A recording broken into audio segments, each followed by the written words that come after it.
Bienvenue dans Salam Sahel, le podcast de l'Alliance Sahel. Nous vous invitons à ouvrir le regard sur les questions de paix et de développement dans la région sahélienne.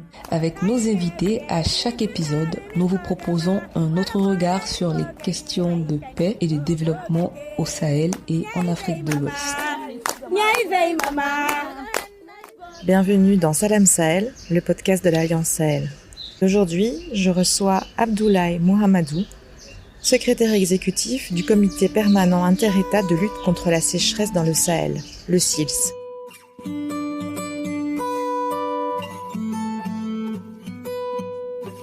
Quels sont vos constats aujourd'hui en termes de sécurité alimentaire et d'agriculture au Sahel ?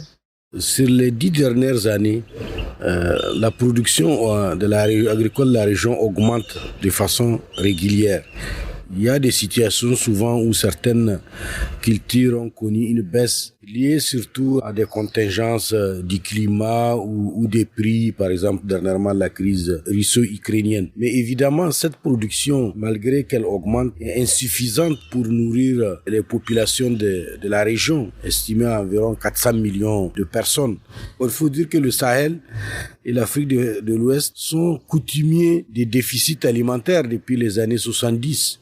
Mais on arrivait avec la mobilisation des États, des partenaires, à pouvoir contenir la situation et à prévenir les crises alimentaires et les famines.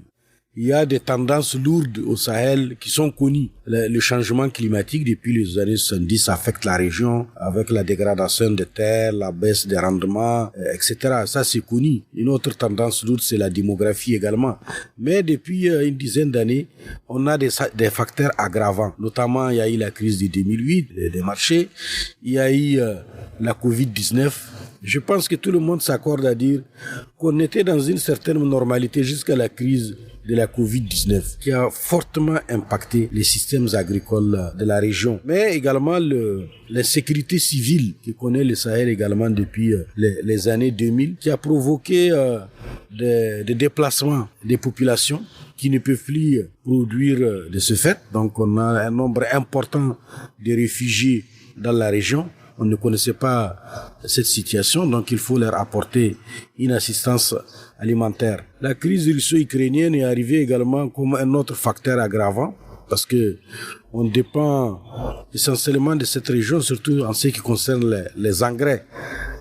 Et l'autre impact qu'elle a eu, c'est qu'il y a eu une hausse des prix sur le marché international, notamment des céréales, des huiles végétales, du sucre. Et nos pays sont des importateurs de ces produits-là. Du coup, si on veut, on est dans une situation où la capacité de résilience des populations est très affectée par tous ces chocs-là.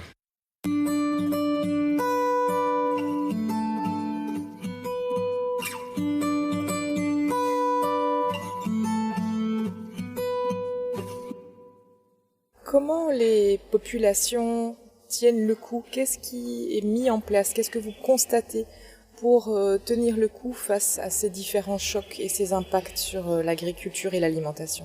Toutes les crises que j'ai évoquées tout à l'heure ont suscité des réactions, des réponses par les États. Quand il y a eu la crise de 2008, les gens se sont investis, disons, dans une plus grande production en matière de riz. Et il faut reconnaître que la production du riz sur la région a sensiblement augmenté.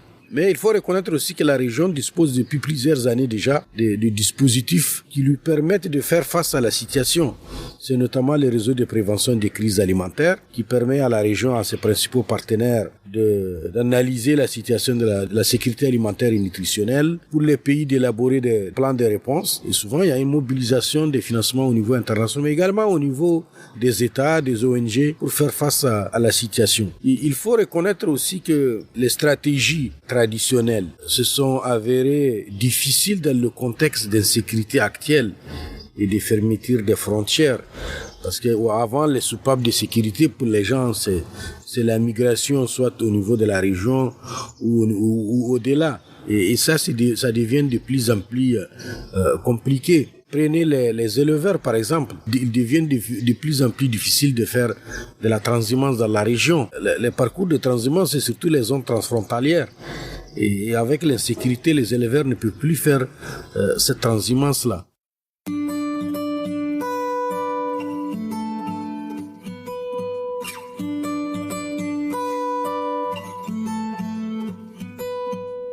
La région regorge de potentiels qui sont souvent trop peu connus. Quelles sont les opportunités que vous identifiez dans cette région, particulièrement dans le champ agriculture, élevage et pour la sécurité alimentaire? Je crois que la région, malgré cette situation difficile, a quand même beaucoup d'opportunités. Il y a beaucoup d'opportunités dans la région. D'abord, le potentiel, la ressource en eau. À la fois ressources eau souterraine, mais également eau de surface. On estime qu'à peine 10% du potentiel est utilisé. L'irrigation reste la principale réponse à l'insécurité alimentaire et nutritionnelle au Sahel. Parce que, compte tenu de la variabilité climatique qui est en train même de s'accentuer, c'est la seule solution pour pouvoir combler les déficits alimentaire de la région.